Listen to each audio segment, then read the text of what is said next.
सकाळी तळ्याच्या कडेने जात असताना दुधाची किटली सारखी वाजू लागलेली होती, म्हणून मी सायकल थांबवली आणि किटली व्यवस्थित बसवावी म्हणून त्या बाजूलाच उभा राहिलो. गणेश माझ्या पुढेच लुनावरती गेलेला होता. त्याच्याकडे लुना असल्यामुळे तो सगळी दुधाची रतीब लगेचच वाढवून परत येत होता. परंतु आज गणेश मात्र बराच वेळ झाला तरी मला आडवा आला नाही. तळ्याच्या कडेने बांधलेल्या इंग्रजांच्या काळातल्या त्या रस्त्यावरून जात असताना कडेला असलेल्या कंपाऊंडच्या दगडी भिंतीवर काही कपडे टाकलेले दिसले. मुलीच्या अंगावरचे कपडे त्या ठिकाणी मला दिसत होते. मी सायकल बाजूला लावली आणि त्या कडेने जाऊ लागलो. थोड्या थोड्या अंतरावरून तळ्यामध्ये उतरण्यासाठी 4-4 पायऱ्यांचे घाट होते. त्यातच एका पाण्याच्या भरलेल्या कळशीला मी तिथं पाहिलं आणि थोडं पुढं गेल्यानंतर त्या 4 पायऱ्यांच्या घाटावरती नग्न अवस्थेत पडलेली एक तरुण मुलगी पाहिली. मी ते दृश्य पाहून हादरून गेलो, कारण ती मेलेली होती. तिच्या अंगावरती ओरखडे दिसत होते. त्याच वेळेला दिवस उजाडण्याची वेळ होत आहे म्हटल्यानंतर बाजूच्या घाटाच्या कडेने 10-15 बायका आणि पुरुष येताना दिसले. मी तिथे उभा राहून मोठ्याने बोंब ठोकली. धावा धावा म्हणून ओरडू लागलो. मुलगी कोण होती ते कळत नव्हतं. साधारण 5:30 वाजलेले होते. मला काहीही करून 2 तास दूध वाढण्यासाठी लागत होते. परंतु अचानक हे दृश्य समोर आल्यामुळे मला काय करावं कळत नव्हतं. एका पाठोपाठ एक गवळीवाड्यातील सर्व बायका त्या ठिकाणी जमा झाल्या. त्यांनी त्या मुलीला पाहिलं आणि छाती बडवून बडवून रडू लागल्या. त्याच वेळेला समोरून गणेश लुनावरून येताना दिसला. त्याने सर्व कॅन रिकामे केलेले होते. माझ्याकडे पाहत म्हणाला, का ओरडत आहेस? तेव्हा मी घाटाच्या बाजूला हात करून दाखवलं. बघ काय झालं, बघ. तेव्हा साधारण 16 वर्षाची तरुण मुलगी नग्न अवस्थेमध्ये ओरखडलेल्या व्रणाने तिथे पडलेली दिसत होती. तिच्यावरती भयानक पद्धतीचा पाशवी बलात्कार झालेला होता हे लक्षात आलेलं होतं. काही बायका ओरडून म्हणाल्या, अरे ही गवळीवाड्यातील पोरगी आहे रे, आपल्याच वाड्यातील पोरगी आहे. तेव्हा गण्या खाली उतरून पाहू लागला आणि तो मोठमोठ्यांदा रडू लागला, कारण ती त्याची बहीण होती. गण्याने तायडे तायडे म्हणून ओरडायला सुरुवात केली. मी पाहिलं तेव्हा चेहरा नीट लक्षात आला. गण्याची बहीण वसू त्या ठिकाणी मृत्युमुखी पडलेली होती. गण्या चांगलाच हादरून गेलेला होता. आपल्या बहिणीवरती अशा पद्धतीने कोणी बलात्कार करून तिचा जीव घेईल असं त्याला कधीच वाटलं नव्हतं. तो माझ्याकडे पाहत म्हणाला, बघ ना पिंट्या, काय झालं? माझ्या बहिणीला या ठिकाणी कोणी आणलं? ती तर बाहेर झोपलेली होती. गोठ्यामध्ये दूध काढायचं काम करायची, सगळं काही आवरायची. माझी लहान बहीण मला कधी असं सोडून जाईल मला वाटलं नव्हतं. कोणी मारले असेल तिला. त्या नराधमाचा शोध घ्यायलाच हवा. गवळीवाड्यातील 15-20 बायका आणि 10-15 पुरुष, त्या 7-8-10 मुलं त्या ठिकाणी उपस्थित होते. त्या ठिकाणी एकत्रित जमून त्या मुलीच्या प्रेताला जागेवरून हलवून पोलीस स्टेशनच्या दिशेने घेऊन गेले. पोलीस स्टेशनमध्ये त्या मुलीवरती बलात्कार झालेला आहे असं सिद्ध करण्यासाठी त्यांनी दवाखान्यात न्यायला सांगितले. दवाखान्यात नेल्यानंतर डॉक्टर जे काही बोलले ते ऐकून आम्ही हादरलो. डॉक्टर म्हणाला, या मुलीवरती अतिशय भयानक पद्धतीने बलात्कार झालेला आहे. तिचा जीव श्वास गुदमरून गेलेला आहे. तिला एखाद्या मनुष्याबरोबर शारीरिक संबंध झाल्यामुळे जीव गेल्याचं जाणवत नाही, कारण ज्या जखमा आणि जे व्रण आहेत त्यावरून लक्षात येत आहे की त्या मुलीवरती सैतानी शक्तीने काहीतरी प्रभाव दाखवलेला आहे. जो बलात्कार करणारी व्यक्ती आहे तो कमीत कमी 10 व्यक्तीची ताकद असणारा व्यक्ती आहे. त्यावेळेला गण्याची काकू भागाबाई डोक्याला हात लावत म्हणाली, अरे देवा, भूताच्या तडाक्यात घावली काही पोरगी. तिचं बोलणं ऐकल्यानंतर वस्तीवरच्या सर्व बायका डोक्याला हात लावून बसल्या. मी म्हणालो, काय आहे हे? तुम्ही काय बोलत आहात? तेव्हा त्या बायका माझ्याकडे पाहत म्हणाल्या, तुला माहीत नाही पिंट्या, तुझ्याही जन्माच्या अगोदरची गोष्ट आहे. हा गण्यासुद्धा जन्मला नव्हता. त्यावेळेला या तळ्याच्या कडेला एक मोठी विहीर होती. ती विहीर खास काही लोकांसाठी बांधण्यात आली होती. त्याचं पाणी बाकीच्या लोकांना भरायला मज्जा होता. कोणीही धाडस दाखवून त्याच्याजवळ जात नव्हतं. बरेच जण म्हणायचे की संस्थानिकांच्या घरातली विहीर आहे, त्यांनी स्वतःच्या पिण्याच्या पाण्याची सोय या ठिकाणाहून केलेली आहे. त्याच्यावरती जाळी वगैरे सगळं काही झाकलेलं असायचं. 72 सालचा दुष्काळ असेल त्यावेळीची घटना आहे ही. त्यावेळेला तळ्याचे पाणी संपूर्णतः आटलेलं होतं. पिण्याच्या पाण्याची बोंब सुरू होती. जनावरं सगळी विकून टाकलेली होती. रोजच्या खाण्यापिण्याची व्यवस्था सुद्धा होत नव्हती. त्यावेळेला त्या संस्थानिकाच्या दारामध्ये आम्ही जाऊन पिण्यापुरतं तरी पाणी मिळावं म्हणून हात जोडले. तेव्हा तो संस्थानिक मनाने खूप चांगला होता, परंतु त्याच्या दारातला जो नौकर होता तो मात्र नीच होता. संस्थानिकांनी सांगितलं की यांना यांच्या गवळीवाड्यासाठी पिण्यायोग्य 10 पखालीचं पाणी देण्यात यावं. तेव्हा मी काकूकडे पाहत म्हणालो, 10 पखाली म्हणजे काय? काकू म्हणाली, पखाल म्हणून एक पद्धत होती ज्यातून पूर्वी पाणी लोकांना पाजलं जायचं. कातडी पिशवी जशी असते तशी पिशवी, त्याला पखाल म्हणतात. 10 पिशव्या पाणी मिळणार या आनंदात आम्ही होतो. परंतु त्यावेळेला त्या संस्थानिकाच्या घरी नोकर म्हणून कामाला असलेल्या त्या व्यक्तीने घोड्यावरून आमच्या गवळीवाड्यावरती रपेट मारली. त्याची सैतानी नजर आणि त्याच्या नजरेतील वासना जवळजवळ बायकांनी ओळखलेली होती. त्याने बैलगाड्या गच्च भरून पाण्याच्या पखाली आणून दिल्या. पाणी भरून घेण्याच्या वेळेला प्रत्येक बाई घाई करत होती. 10 पखाली पाणी पिण्यापुरतं मिळाल्यामुळे आम्ही आनंदित होतो. त्याच वेळेला चंद्रिका म्हणायच्या तरण्या जवान पोरीला पाहून त्या नोकराची नजर फिरली. गवळीवाड्यातला प्रमुख असणारा सुभान त्याच्याकडे पाहत म्हणाला, मालकांनी पाणी पाठवलं आहे, तुम्ही पाणी दिलेलं आहे, आम्ही पाणी भरून घेतलेलं आहे, तुम्ही आता जाऊ शकता. तेव्हा तो म्हणाला, तू कोणाशी बोलत आहे कळतं का? एकही जनावर जिवंत नाही. खाण्यापिण्याच्या बाबतीमध्ये फुटका दाना नाही. आमच्याच मालकाच्या जीवावर खाता आणि आम्ही पाणी दिल्यानंतर आम्हाला इथनं हाकलून देता. मी कोण आहे माहीत आहे का? जमाल म्हणतात मला, जमाल. त्याचं बोलणं ऐकल्यानंतर आमच्या लक्षात आलं होतं की हा नालायक माणूस आमच्या गवळीवाड्याच्या प्रमुख व्यक्तीला म्हणजे सुभानला अपमानित करत आहे. त्यावेळेला सुभानला त्याने मालकांच्या घरी बोलावलं. संस्थानिकांच्या घरी बोलावल्यानंतर संस्थाने त्याला म्हणाले, आम्ही आपल्याला मदत करत आहोत आणि तुम्ही आमच्या सेवकाला, आमच्या नोकराला तेथून हाकलून लावत आहात. तेव्हा दया याचना करून सुभानने माफी मागितली. त्या जमालाची एवढी ताकद होती की त्याचं सगळं बोलणं त्याचे संस्थानिक ऐकत होते, त्याचे मालक ऐकत होते. याच वेळेला चंद्रिका म्हणायच्या एका मुलीला त्याने चांगले हेरलेले होते. पाण्याच्या नावाखाली तो गवळीवाड्यामध्ये सारखे येऊ लागलेला होता. चंद्रिका एकदा त्याच्यासोबत घोड्यावरून जाताना दिसली. एका पाठोपाठ एक 7 ते 8 दिवस ती त्याच्यासोबत जात होती. 1.5 महिन्यानंतर चंद्रकला दिवस गेलेले कळाले.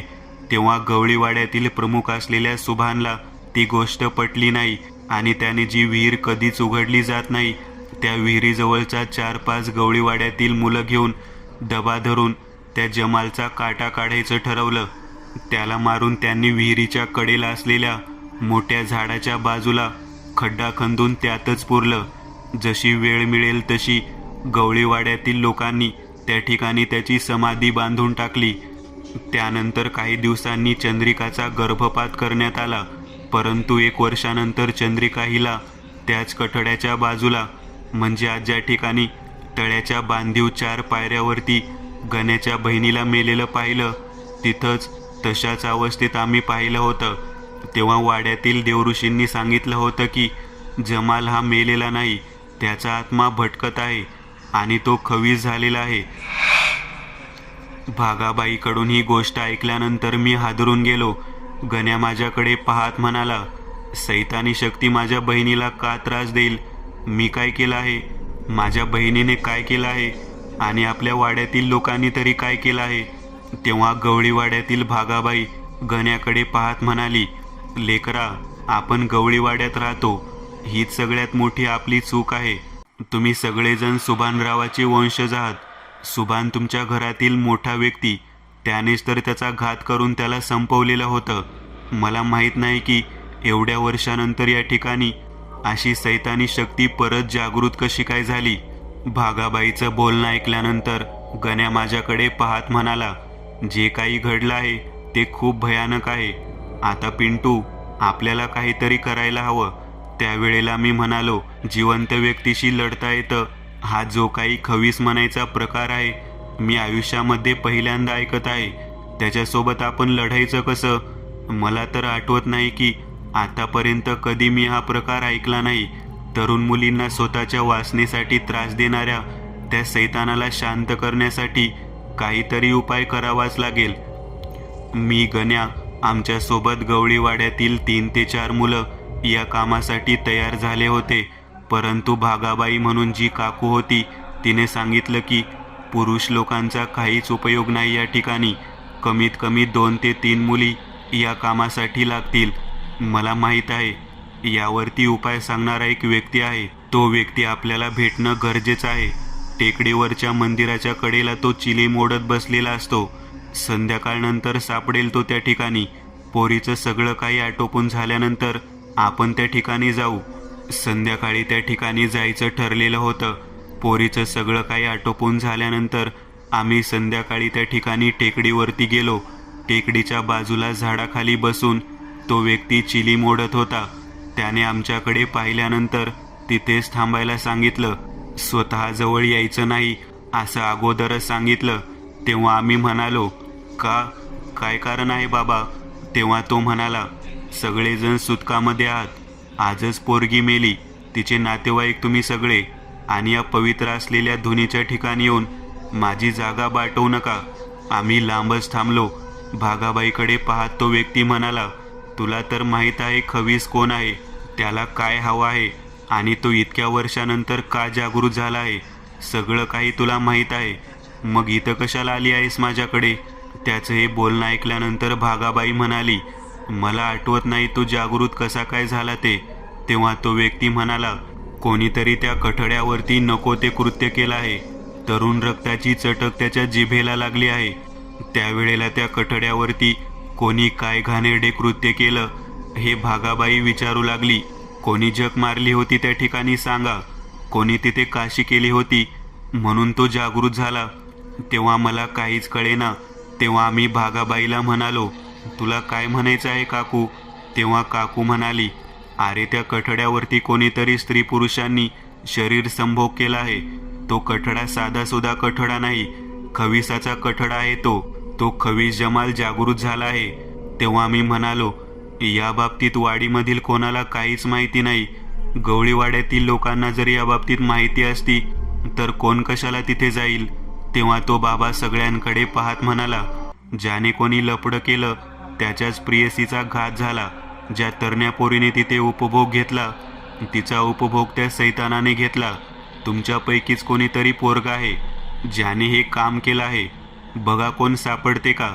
जर नाही सापडलं तर अजून 2 मुली जातील. 3री मुलगी तुम्हाला यातून वाचवेल. त्या बाबांचं बोलणं ऐकल्यानंतर मात्र आम्ही घाबरलो. आम्ही म्हणालो, या सगळ्याला टाळण्यासाठी तुमच्याकडे आलेलो आहोत. काहीतरी उपाय सांगा. उपाय साधा नाही पोरांनो, करण्याची ताकद पाहिजे. साधी गोष्ट असती तर ठीक आहे, गोष्ट जीवाला घोर लावणारी आहे. खविसाला धारण करायची ताकद पाहिजे. ज्या दोघांनी त्या कठड्यावरती शरीर संभोग केला त्या पुरुषाच्या शरीरामध्ये खविसाचा प्रवेश झाला आणि त्याने त्या मुलीचा जीव घेतला. पाशवी बलात्कार केलेला तो खवीस अजूनही शांत नाही. त्याचा बंदोबस्त करायचा असेल तर ही माळ घालावी लागेल गळ्यात. त्या बाबांनी एक रुद्राक्षाची माळ आमच्या दिशेने दाखवली.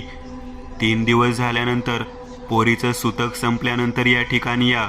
ही माळ पाण्यामध्ये बुडवून स्वतःजवळ ठेवा. परंतु एक गोष्ट लक्षात घ्या, त्याला शांत करण्यासाठी अगोदर त्याला धारण केलं पाहिजे. मला आणि गण्याला काय चाललं आहे काहीच कळत नव्हतं.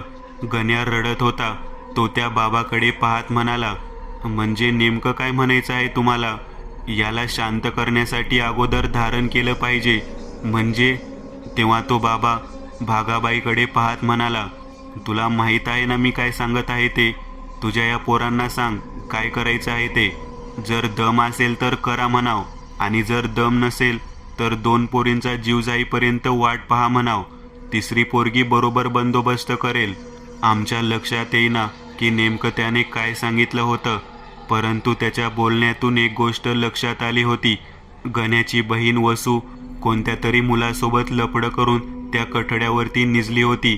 म्हणूनच कदाचित ज्या मुलासोबत त्यानं लफडं केलं त्याचं शरीर धारण करून त्या सैतानी खविसाने तिच्यावरती झडप घातलेली होती. म्हणजे कित्येक वर्षानंतर ज्या खविसाला ज्या गोष्टीसाठी मारण्यात आलेलं होतं, त्या जमालाला ज्या ठिकाणी पुरण्यात आलं होतं त्यावरती कठडा बांधून त्याला शांत करण्यात आलं होतं. त्याच ठिकाणी जर कोणी त्या कठड्यावरती शरीर वासनेचा खेळ केला तर तो जागृत होणार होता. ही गोष्ट गवळीवाड्यात कोणालाच माहिती नव्हती. भागाबाईला माहीत होती, परंतु खूप वर्षांपूर्वीची गोष्ट आहे म्हणून तिने कोणाला सांगितली नव्हती. आणि त्यामुळेच गण्याच्या बहिणीचा जीव गेलेला होता. परंतु तिच्यासोबत झोपलेला व्यक्ती कोण होता, तो मुलगा कोण होता, ते मात्र कळालेलं नव्हतं. आता बाबांनी सांगितलेला उपाय करणार तरी कोण? कोण दोघेजण त्या ठिकाणी जाऊन शारीरिक सुख घेणार आणि स्वतःच्या शरीरामध्ये खविसाला धारण करणार? काहीच कळत नव्हतं. खविसाला धारण करणं म्हणजे काय, ही गोष्ट आम्ही भागाबाईला विचारली. तेव्हा भागाबाई म्हणाली, पोरांनो, घरी गेल्यावर सांगते. आम्ही तिच्या पाठोपाठ घराकडे निघालो. गण्याच्या बहिणीच्या मृत्यूमुळे सर्वत्र शांतता पसरलेली होती. भागाबाईला सर्वजण विचारू लागले की नेमकं काय केल्याने त्याला शांत करता येईल. तेव्हा भागाबाई म्हणाली, खविसाला धारण करायचं म्हणजे त्या कठड्यावरती शारीरिक उपभोग घ्यायचा. स्वतःहून जाऊन त्या कठड्यावरती आपल्याच गवळीवाड्यातील मुलीसोबत शारीरिक सुखाचा उपभोग घ्यायचा. ज्या वेळेला तो उपभोग घेतला जात असेल तेव्हा तो खवीस जागृत होईल आणि जो मुलगा तिथे असेल त्याचं शरीर धारण करेल. मग पुढे त्या मुलीने त्याच्या गळ्यामध्ये रुद्राक्षाची माळ घालावी लागेल. माळ घातली की खविसाचा अंत होईल. परंतु जर माळ नाही घातली गेली तर त्या मुलीचा जीव मात्र जाईल. अरे बापरे, हे कसलं भयानक तंत्र सांगितलं आहे. त्या बाबांनी खविसाला धारण करायचं म्हणजे किती भयानक कृत्य आहे. ज्या मुलीसोबत आपण झोपणार आहोत त्या मुलीचा जीव पणाला लावल्यासारखं होईल. आणि अशी कोणती मुलगी तयार होईल स्वतःचा जीव द्यायला? गवळीवाड्यामध्ये असं कोणतंही जोडपं एकमेकांवर प्रेम करणारं नाही की जे गवळीवाड्यातील इतर लोकांसाठी या गोष्टीला तयार होईल. गण्या माझ्याकडे पाहून रडू लागला. माझ्या बहिणीसोबत ज्या मुलाने कोणी लफडं केलं असेल त्याच्या शरीराला तर त्या सैतानाने धारण केलं असेल. तो मुलगा कोण आहे ते तरी शोधलं पाहिजे. तेव्हा भागाबाई म्हणाली, तो मुलगा सुद्धा सापडेल. काळजी करू नका लेकरांनो. सैतानाचा चेहरा पाण्यात दिसतो. सैतानाचा चेहरा पाण्यात दिसतो म्हटल्यानंतर माझ्या लक्षात आलं, कदाचित त्या तळ्याच्या पाण्यामध्येच सैतानाचा चेहरा दिसणार. मी भागाबाईला म्हणालो, मी या गोष्टींमध्ये तुला मदत करू शकतो. तेव्हा भागाबाई म्हणाली, लेकरा, तुला वाटते तेवढी सोपी गोष्ट नाही. तुझं अजून लगीन झालं नाही. या गवळीवाड्यातील कोणत्या पोरीसोबत तुला लग्न करायचे आहे ते अगोदर सांगावे लागेल की मुलगी या गोष्टीसाठी तयार व्हावी लागेल. तेव्हा भागाबाईकडे पाहत मी म्हणालो, जर खरंच गवळीवाड्याची तुला चिंता असेल तर एक काम कर. ती मीनल आहे ना, तिच्यासोबत माझं लग्न लावून दे. मी तिच्यावर खूप प्रेम करतो. तेव्हा 2 खडाखड मुस्काळात मारत भागाबाईने माझ्या छातीत लाथ घातली. गण्यासुद्धा हादरला. मी जागेवरती तसाच बसलो. बघ, वाड्याला वाचवण्यासाठी तुझ्या हातून हे घडतं का बघ. स्वतःचं लेकरू म्हटल्यानंतर लगेचच मला मुस्काडात मारून माझ्या छातडात लाथ घातलीस. देतेस का मीनल बरोबर लग्न लावून? असं म्हटल्यानंतर भागाबाई मीनलकडे पाहू लागली.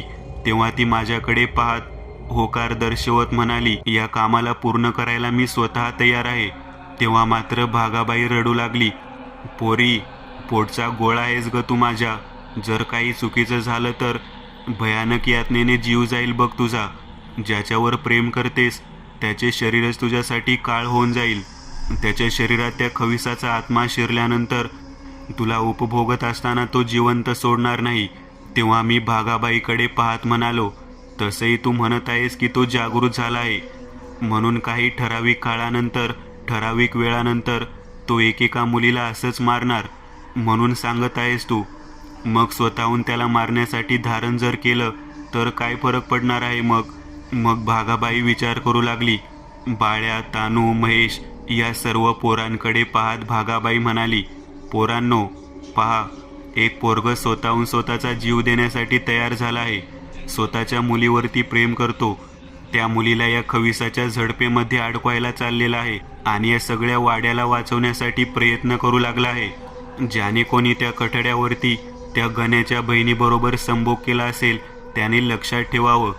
जर याने त्या कठड्यावरती मिनलसोबत शारीरिक सुख उपभोगलं आणि त्या खविसाच्या गळ्यात माळ जर घातली, त्या पोरीच्या हातून जर माळ घातली गेली, तर लक्षात ठेवा, अगोदर ज्याने त्या कठड्यावरती संभोग घेतला आहे त्याचा जीवसुद्धा त्या खविसाबरोबर जाईल. त्यामुळे मान्य करा, कोणी त्याला जागृत केलं आणि कोण गण्याच्या बहिणीसोबत त्या ठिकाणी झोपलं होतं. मुलगी मेली असल्यामुळे कोणीच या गोष्टीला मान्य करायला तयार नव्हतं. गण्या रडत होता, माझ्याकडे पाहत होता. मला म्हणाला, माझ्या बहिणीचा बदला घेण्यासाठी तू तयार झालास पिंटू, यामध्ये जीवाची भीती आहे बरं का. तेव्हा मी म्हणालो, मी आपल्या गवळीवाड्यासाठी एवढेही करू शकत नाही का?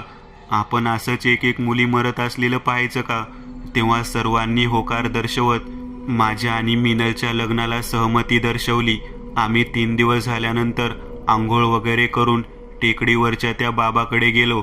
त्याच्याकडे पाहत मी आणि मिनल दोघेही जण त्या गोष्टीला तयार आहोत असं सांगितलं. तेव्हा तो बाबा माझ्याकडे पाहत म्हणाला, ये पोरा, इकडे ये. या जमान्यात सुद्धा असा धाडसी युवक आहे हे मला माहीत नव्हतं. सैतानाला धारण करताना शरीरामध्ये काय वेदना होतात याची तुला जाणीव नाही. त्याहीपेक्षा धाडसी ती मुलगी आहे जिने तुझ्यासोबत हे काम करायला तयार झालेली आहे. पोरी, तुला माहीत नाही, जर तुझ्या हातून ती माळ जर गळ्यात घातली गेली नाही तर प्रचंड वेदनेने तडफडून तडफडून मरशील. पण तू प्रयत्न तर करणार आहेस. देव तुला यामध्ये यश संपादन करो.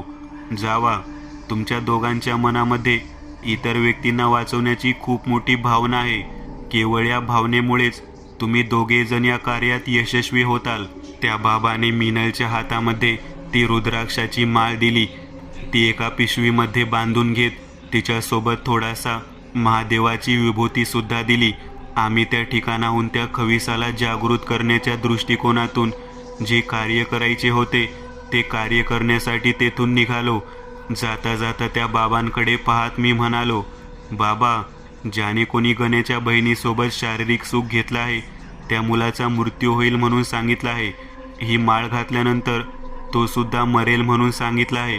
तेव्हा तो बाबा म्हणाला, होय, त्याचं शरीर धारण केलं होतं ना त्या खविसाने. पहिली झडप त्याच्या शरीरावरतीच होती. जर त्या व्यक्तीने पाण्यामध्ये स्वतःचा चेहरा नाही दाखवला तर तो मरणार म्हणजे मरणारच. अजूनपर्यंत कोणी कबूल झालं नाही का? तेव्हा भागाबाई त्याच्याकडे पाहत म्हणाली, नाही, कोणताच मुर्दा पुढे येऊन कबूल होत नाही. ज्याने कोणी केला असेल त्याने कबूल व्हायला हवं. तेव्हा बाबा आमच्याकडे पाहत म्हणाले, ज्याच्या नशिबात जे लिहिलं आहे तेच घडलं. आम्ही तेथून जात होतो. योगेश, महेश, बाळू, शशी, आनंद अशी कितीतरी मुलं त्या ठिकाणी उभारलेली होती. प्रत्येकाकडे आम्ही पाहत होतो. गण्या मात्र रडत होता. भागाबाईचा भाचा योगेश मात्र त्या ठिकाणी माझ्याकडे रागाने पाहत होता. त्याला माझं लग्न मिनलसोबत होणार आहे हे पसंत नव्हतं, कारण तो तिच्यावर खूप प्रेम करत होता. मी त्याला समजूत घालण्याचा प्रयत्न केला, परंतु तिचं प्रेम त्याच्यावर नव्हतं. म्हणूनच काय ती माझ्यासोबत या क्रियेला तयार झाली होती. संध्याकाळची वेळ जवळ आलेली होती. आम्हाला रात्रीतून दोघांना त्या ठिकाणी जायचं होतं. नियमांमध्ये सांगितलेल्या पद्धतीने आम्ही दोघांनी त्या तळ्याच्या पाण्यामध्ये स्नान केलं. अंगावरती ओले कपडे घेऊन मी आणि मिनल दोघे जण त्या कठड्याच्या दिशेने जाण्यासाठी निघालो. कठड्याच्या जवळ जाताना ती पिशवी सोबत घेतलेली होती. आम्ही दोघेही जण त्या ठिकाणी पोहोचल्यानंतर त्या कठड्यावरती बसून शारीरिक समागम करण्याच्या दृष्टिकोनातून विचार करू लागलो. त्याच वेळेला कोणीतरी आमच्या पाठीमागे त्या कठड्याच्या बाजूला असलेल्या झाडाजवळ उभारलेलं आहे हे दृश्य दिसलं. काहीतरी हालचाल दिसू लागली. तेव्हा मिनल माझ्याकडे पाहत म्हणाली, आपल्याला कोणीतरी पाहत आहे आणि आपण अशा पद्धतीचा समागम यावेळी कसा काय करायचा? तेव्हा कठड्यावरती जोपर्यंत ती क्रिया सुरू होत नाही तोपर्यंत सैतानी शक्ती जागृत होणार नाही, तो खवीस जागृत होणार नाही. आणि तो जर खवीस जागृत झाला नाही तर पुढच्या काही दिवसांमध्ये अजून मुलींचा जीव जाईल. 2 मुलींचा जीव देण्यापेक्षा आपण या ठिकाणी आहे अशा पद्धतीत शारीरिक सुख उपभोगलेलं उत्तम ठरेल, असे मी तिला समजावून सांगत होतो. तेवढ्यात कोणीतरी झाडाच्या पाठीमागे उभारलेलं लक्षात येऊ लागलेलं होतं. मी तिचे कपडे उतरवणार तेवढ्यात माझ्या डोक्यावरती जोरात कोणीतरी प्रहार केला आणि मला त्या कठड्यावरून ढकलून देण्याचा प्रयत्न केला. मी चांगलाच घाबरलेलो होतो. मला समजत नव्हतं की कोणी मला अंधारामध्ये ढकलून देण्याचा प्रयत्न केला. अर्धनग्न अवस्थेत माझ्या होणाऱ्या बायकोसारख्या मिनलला घट्ट पकडून ठेवण्याचा प्रयत्न त्या व्यक्तीने केलेला होता. मला समजत नव्हतं की आता नेमकं काय घडणार आहे. मी घाबरलेलो होतो. जर त्यावेळेला मिनलसोबत मला ज्याने डोक्यात फटका मारला त्या मुलाने जर संभोग केला तर त्याचा आणि मिनलचा शारीरिक समागम होईल. मी ज्या मुलीसोबत लग्न करणार आहे ती अगोदरच बाटली जाईल, असा विचार माझ्या मनात येऊ लागला. मी चांगलाच घाबरलो. आता मी नंतर कसं काय होणार? खविसाची झडप त्या अवस्थेत तिच्यावर पडणार का काय, हा विचार येऊ लागला. माझ्या मनामध्ये तसा विचार येऊ लागला आणि अर्धवट असलेल्या कपड्यानिशी मिनलने त्या कठड्यावरून खालच्या दिशेने येणं पसंत केलं. तेवढ्या तिच्या पायाला घट्ट धरून कठड्यावरती ओढणारा एक मुलगा दिसला. मी डोक्यात मार लागलेला असून सुद्धा त्या ठिकाणी त्या मुलाचा चेहरा पाहण्याचा प्रयत्न करत होतो, परंतु काही केला त्याचा चेहरा मात्र अंधारामुळे दिसत नव्हता. मिनल ओरडू लागलेली होती. आता मला वाटत होतं की कदाचित मिनलला हा घट्ट धरून त्या कठड्यावरती तिच्यासोबत शारीरिक समागम करतो का काय. तेवढ्यात मिनलने त्याला जोरात फटका मारला. तो फटका इतका जोरात होता तो गोल फिरून कठड्यावरून बाजूला असलेल्या विहिरीच्या जाळीवरती पडला. तो कोण होता, काय होता हे पाहण्यासाठी वेळ नव्हती. मिनल माझ्याकडे धावत आली आणि माझ्याजवळ येऊन माझ्या छातीला बिलगून म्हणाली, चल, वेळ दवडण्यात काहीही अर्थ नाही. मी आणि ती दोघेजण एकमेकाला घट्ट पकडून त्या कठड्यावरती गेलो आणि दोघांच्या मनातील वासनेची भावना पूर्ण करत असताना त्या खविसाला जागृत करण्यासाठी तयार झालो. तिच्या कमी वयातल्या त्या तरुण शरीराला जेव्हा मी माझ्या बाहुपाशात घेऊ लागलो तेव्हा मला जाणवू लागलं की माझ्या शरीरामध्ये प्रचंड तरका पडलेला आहे आणि माझ्या पायाच्या बोटापासून झालेली सुरुवात हळूहळू घोट्यापासून माझ्या पिंडरीमधून गुडघ्यापर्यंत, जांघेमधून माझ्या पाठीपर्यंत आणि पाठीमधून माझ्या मस्तकापर्यंत एखादी सनक जावी त्या पद्धतीने वाढू लागलेली आहे. माझ्या शरीरामध्ये प्रचंड हत्तीचं बळ यावं त्या पद्धतीने ताकद संचारलेली आहे. मी भयानक पद्धतीने चवताळून माझं शरीर पोलादाप्रमाणे घट्ट झालं आहे हे जाणीव करून समोर असलेल्या माझ्या होणाऱ्या पत्नीला म्हणजेच मिनलला एखाद्या कोवळ्या कळीप्रमाणे कुस्करण्याच्या दृष्टिकोनातून सरसावलो. तिच्या उघड्या अंगावरती माझ्या शरीराच्या बोटांनी मी तिच्या शरीराला ओरखाडू लागलो. माझ्या प्रचंड ताकदीसमोर मिनलची ताकद कमी पडू लागली. तिला जे कार्य करायचं होतं ते कार्य करण्याच्या दृष्टिकोनातून ती हतबल झाली. मला समजेना की आपल्या शरीरात जो प्रचंड शक्तिशाली खवीस जो जागृत झाला आहे आता त्याची झडप तिच्यावर पडते का काय. आपण जे दाखवलेलं साहस आहे ते कदाचित आपल्या स्वतःच्या आणि आपल्या होणाऱ्या बायकोच्या अंगलट येतं का काय. मी प्रचंड शक्तिशाली व्यक्तीप्रमाणे तिला उपभोगण्यासाठी माझ्या छातीजवळ खेचून घेऊन माझ्या शरीराजवळ तिला घट्ट पकडून त्या कठड्यावरतीच तिचा उपभोग घेऊ लागलो. माझं शरीर प्रचंड अग्नीच्या ज्वालाप्रमाणे तापलेलं होतं. माझ्या डोक्यातून जी सनक आलेली होती ती साधीसुधी सनक नव्हती. सैतानाचं शरीर धारणाचा जो भाग होता तो पूर्ण झालेला होता. मिनल माझ्यासमोर एखाद्या व्याकुळ झालेल्या हरणीप्रमाणे तशीच पडून राहिलेली होती. तिला वासनेने एवढे घेरलेले होते की ती मला प्रतिकार करण्याच्या तयारीत सुद्धा नव्हती. मी तिला जागृत करून अजून तीव्रतेने जवळ खेचत होतो, परंतु त्याच वेळेला मिनल मला अजून जवळ खेचून घेत होती. मला समजत नव्हतं वासनेचा कहर किती भयानक झालेला आहे. ज्या मुलीला मला उपभोगत असताना गळ्यामध्ये रुद्राक्षाची माळ घालून मारायचं आहे, ती मुलगी उलट वासनेच्या बहरामध्ये जाऊन अजून शरीराला प्रोत्साहन देत आहे. खरंच मिनलच्या मनामधील वासना पेटलेली होती असे मला जाणवू लागले. आता यातून तिला बाहेर काढायचे कसे? कारण आपल्या शरीरावरती तर संपूर्णतः खविसाची जी झडप होती ती पडलेली होती आणि ती झडप आता माझ्या पूर्ण ताकदीनिशी आणि त्याच्या ताकदीनिशी मिनलवर पडू लागलेली होती. आता मी चांगलाच उत्तेजित झालेलो होतो. मी तिला उपभोगण्यासाठी पूर्ण तयार झालो होतो. त्याच वेळेला अचानक माझ्या नरड्याला घट्ट पकडून माझ्या डोळ्यांमध्ये पांढऱ्या शुभ्र रंगाचं काहीतरी विचित्र पद्धतीचं फुंकण्यात आलं. जी पावडर होती ती माझ्या डोळ्यात गेल्यानंतर माझ्या अंगातून प्रचंड ज्वाला निर्माण झाल्या आणि आग होऊ लागली.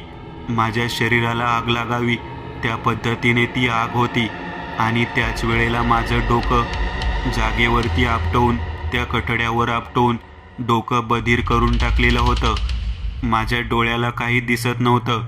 माझ्या डोक्यावरती सनक आलेली सुद्धा शांत झाली होती. शरीर ज्या वासनेने पेटलं होतं ते तसंच होतं. शरीराच्या त्या अग्नीमध्ये तिचा पाय मी घट्ट धरलेला होता. परंतु काय करणार? त्या भयानक अवस्थेत अखेर तिने माझ्या गळ्यामध्ये रुद्राक्षाच्या माळेचा भाग घातलेला होता. अंगामधून आग लागावी अशी आग लागली आणि त्या विहिरीच्या दिशेतून किंचाळत ओरडत अजून एक भयानक शक्ती डोकं आपटत त्या कठड्यावरती येऊन स्वतःचा जीव देऊ लागली. मला समजेना माझ्या शरीराचा आगीचा जळाचा भाग एवढा तीव्र कसा होत आहे. माझ्या शरीरातून एक काळसर रंगाचे शरीर जळू लागलं. मिनल त्यावेळेला त्या कठड्यावरून बाजूला खाली पडली. नग्नावस्थेतील मिनल घाबरून ओरडत होती कारण तिच्या समोर 2 व्यक्ती जळत होत्या. एक माझ्या शरीरामधील तो खविसा असलेला जमाल आणि दुसरा म्हणजे ज्याने त्या अगोदर गण्याच्या बहिणीचा वसूचा उपभोग घेतला होता तो व्यक्ती. माझ्या संपूर्ण शरीरामधील 10 प्रचंड वेदनेने त्या कठड्यावरती जळू लागलेला होता. एखादं प्रेत जळावं त्या पद्धतीने माझ्या शरीरामधल्या रोमांच्यामध्ये अग्नीचा दाह मला जाणवू लागला. माझ्या वासनेच्या घरामध्ये गुप्तांगाच्या ठिकाणी प्रचंड जाळा निर्माण झाला आणि मी त्याच वेळेला संपूर्ण बेशुद्ध अवस्थेत गेलो आणि त्या कठड्यावरून खाली फेकून द्यावं त्या पद्धतीने फेकला गेलो. ते थेट प्रचंड वेगात मी तळ्याच्या घाटाच्या पायरीवरून पाण्यात पडलो. माझ्या अंगामधून विस्तवाच्या ज्वाला शांत होत असताना जशी वाफ यावी त्या पद्धतीची वाफ येऊ लागली. मी त्या भयानक पद्धतीने हळूहळू शांत झालेलो होतो. माझ्या शरीरामध्ये असणारा तो खविसाचा प्रेतात्मा त्या कठड्यावरती जळून राख झालेला होता आणि त्याच्या बाजूलाच दुसऱ्या पुरुषाचा प्रेतात्मा जळून काळसर रंगामध्ये राखेसारखा पडलेला दिसत होता. मी आणि मिनल दोघेजण त्या ठिकाणी जागृत होऊन ते दृश्य पाहण्यासाठी प्रयत्न करत होतो. परंतु दोघेही ते भयानक दृश्य पाहून जागेवरती तसे पडून राहिलो. पहाटेची वेळ झाली. एक एक करत सर्व व्यक्ती त्या ठिकाणी धावत आले. माझ्याकडे पाहत माझ्या आणि तिच्या अंगावरती वस्त्र टाकत सर्वांनी आम्हाला नवीन वस्त्र घालायला दिली. मी कपडे घातले आणि त्या विहिरीकडच्या बाजूला गठड्याच्या बाजूला जे प्रेत पडलं होतं ते प्रेत पाहण्यासाठी जाऊ लागलो. तेव्हा भागाबाई मोठ्याने रडू लागली कारण त्या ठिकाणी दुसरं तिसरं कोणाचं प्रेत असून गण्याच्या बहिणीसोबत संभोग घेणारा पहिला जो कोणी मुलगा होता तो भागाबाईचा भाचा योगेश होता. टेकडीवरच्या बाबाने सांगितलेला उपाय खरा ठरला होता. खविसाची झडप अखेर शांत झालेली होती आणि या सगळ्या गोष्टीचे श्रेय केवळ आणि केवळ माझ्यासोबत झोपलेल्या त्या मिनल म्हणायच्या माझ्या होणाऱ्या भावी बायकोला होतं. कारण त्याशिवाय हे सर्व काही घडणं शक्यच नव्हतं. किती वेळा सांगितलं तरी आपल्या भाच्याला ऐकलं नाही. स्वतःचं स्वरूप पाण्यामध्ये दाखवलं नाही आणि उलट रात्रीच्या वेळी दुसऱ्या मुलीला उपभोगण्यासाठी तो त्या ठिकाणी आला आणि स्वतःचाच घात करून त्याने घेतला. अखेर एका मुलीच्या धाडसामुळे खविसाच्या झडपेचा भाग संपुष्टात आलेला होता. तो भाग, ती जागा, ते तळ्याचं काठ आणि ती विहीर, तो कठडा आता पूर्ण शांत झालेला होता. मित्रांनो, आज पुरतं एवढंच. तुम्हाला जर काही गोष्ट आवडली असेल तर नक्की लाईक करा. तुमच्यापैकी बरेचसे जण व्हिडिओ लाईक न करताच पळून जातात, पण हा जर व्हिडिओ तुम्ही लाईक केला तर मला जरा बरं वाटेल आणि असेच भारी भारी व्हिडिओ बनवायची माझ्यात एनर्जी येईल. त्यामुळे नक्की लाईक करा आणि अजूनही कोणी या चॅनलला सबस्क्राईब केलेलं नसाल तर लगेच सबस्क्राईब करून टाका आणि बाजूची घंटी ती मात्र दाबायला विसरू नका. देवाची घंटी आहे ती. चला तर मग पुन्हा भेटूया अशीच एक आगळी वेगळी गोष्ट घेऊन पुढच्या